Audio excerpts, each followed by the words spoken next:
दोस्तों कभी कभी आपको भी मेरी तरह ही लगता होगा कि भाई बहुत समय बीत गया, अब क्या उखाड़ लूँगा मैं, अब क्या हो सकता है, इतना समय तो मैंने बर्बाद कर दिया।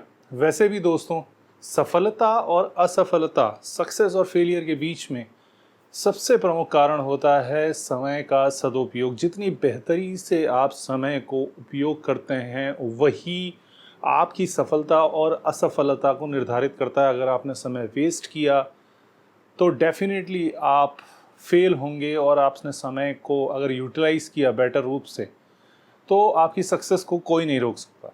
और दुनिया में कोई शायद ही ऐसा कोई व्यक्ति हो जो सफल नहीं होना चाहता, जो सक्सेसफुल नहीं होना चाहता, चाहे वो किसी भी कैरियर में हो, किसी भी प्रेजेंट स्टेटस पे हो, वो उस पाथ पे पूर्ण रूपेण सक्सेसफुल होना चाहता है जिससे लोग उसे रिकॉग्नाइज करें। वो जो चाहता है जीवन में उसे वो मिलता रहे निरंतर जीवन पर्यंत। दोस्तों शायद आपको यकीन ना हो, मुझे बुक्स पढ़ने का शौक़ है, और मैंने पहली बुक जब पढ़ी थी स्कूल टाइम्स पे, मतलब अपनी एजुकेशनल बुकों के अलावा, वो थी स्वेट मार्टिन की जब जब जागो तभी सवेरा। हाँ जी, मतलब जब ही आप जागोगे सवेरा तभी से स्टार्ट हो जाता है। तो वो मेरे अंदर मन में इतना घुस गई वो बात कि जीवन के बहुत उतार चढ़ाव देखने के बावजूद भी हमेशा मन में वो एक आशा की किरण रहती है कि बॉस, अभी सब कुछ समाप्त नहीं हुआ, तुम फिर खड़े हो सकते हो, तुम फिर से वो पा सकते हो जो तुम चाहते हो। बार बार गिरो, लगातार गिरो, उसमें कोई प्रॉब्लम नहीं है। दुनिया में ऐसा कोई व्यक्ति नहीं है जिसे असफलता नहीं मिलती। असफलता मिलती है, उससे आपका एक्सपीरियंस एनरिच होता है। बस आप पॉजिटिव माइंडसेट को रखें उन असफलताओं से। मुझे क्या हासिल हुआ है, मैंने क्या सीखा है, वो मैं रिपीट ना करूं दोबारा। यही सफलता की प्रमुख कुंजी है। और दोस्तों मैं ये भली भांति जानता हूँ कि ये बातें बोलने में, सुनने में बहुत अच्छी लगती हैं। अभी मैं बोल रहा हूँ, मुझ पे जब बीतेगी तब मैं ही जानूंगा। अभी आपको मैं बता रहा हूँ, आपको सुन के बहुत सूदिंग लगेगा, बहुत पॉजिटिव लगेगा, लेकिन जब वो परिस्थितियाँ आती हैं तो आदमी का दिमाग काम करना बंद कर देता है। उसको कुछ समझ में नहीं आता, आंखों के सामने उसे केवल ब्लैकआउट दिखाई देता है कि भाई अब कुछ नहीं हो सकता, अब सब कुछ समाप्त हो चुका है। ये सुनने में बहुत आसान लगता है लेकिन करने में उतना ही कठिन। तो फिर इसका इलाज क्या है? दोस्तों इस वीडियो में मैं यही बताना चाहता था। हर कोई मोटिवेशनल स्पीकर या जो भी आपके सामने लोग आते हैं जो आपको ज्ञानवर्धक बातें बताते हैं, या तो वीडियो के मार्फत, या तो आप पुस्तकों से वो ज्ञान अर्जित करते हैं, या चारों तरफ से देखेंगे हर कोई व्यक्ति कहता है भैया सकारात्मक सोच का जादू, पॉजिटिव थिंकिंग रखिए। पॉजिटिव थिंकिंग बोलने में कितना मधुर लगता है, सुनने में और ज़्यादा आनंद देता है। भैया पॉजिटिव ही तो रहना है। भैया पॉजिटिव रहना सुनने में जितना आसान लग रहा है ना, उतना आम जीवन में आसान नहीं है। बहुत मुश्किलात आती हैं, जिस पे बीतती है उससे पूछिए कि भैया तू पॉजिटिव रह, तू पॉजिटिव रह, यार उसकी दुनिया लुट गई। वो अर्श से फर्श पे आ गया, आप कह रहे हो बॉस पॉजिटिव रहे। उसके जीवन में लगातार उसको केवल अवरोध मिल रहे हैं, केवल परेशानियां मिल रही हैं। वो जहां हाथ डालता है वहां पे उसे फेलियर मिल रहा है। आप कह रहे हैं नहीं बॉस कोई बात नहीं, आपको पॉजिटिव रहना है तभी आप जीतोगे, ब्लो ब्लो ब्लो ब्लो। ऐसा नहीं होता यार, मेरे बोलने से या किसी और महान चिंतक के बोलने से नहीं होता।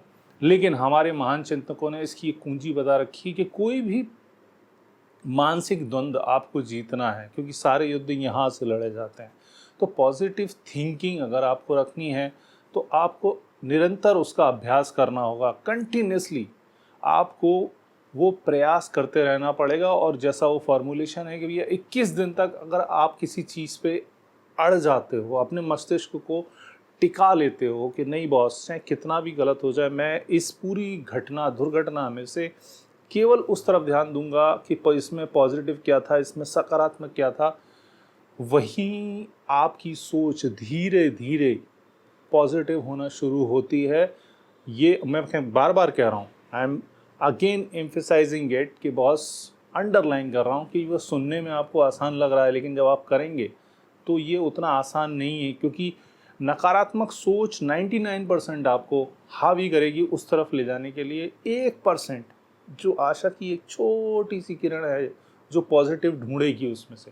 एक बार आपने वो जंग जीत ली तो आपके मन को समझ में आ जाएगा कि भाई नहीं, इस नकारात्मक पूरी घटना दुर्घटना में भी पॉजिटिव चीज़ें ढूंढी जा सकती हैं, तो अगली बार उससे भी बुरा होगा तो भी आप उसमें पॉजिटिव ही ढूंढेंगे। दोस्तों, आपने वो एग्जाम्पल बार बार सुना होगा कि भैया परसेप्शन का खेल होता है। अगर आपकी पॉजिटिव माइंडसेट है तो आप पॉजिटिव चीज़ें देखेंगे। अगर एक आधा ग्लास रखा हुआ है आपकी टेबल पे सामने, तो पॉजिटिव थिंकिंग वाला व्यक्ति कहेगा बॉस ये आधा ग्लास भरा हुआ है।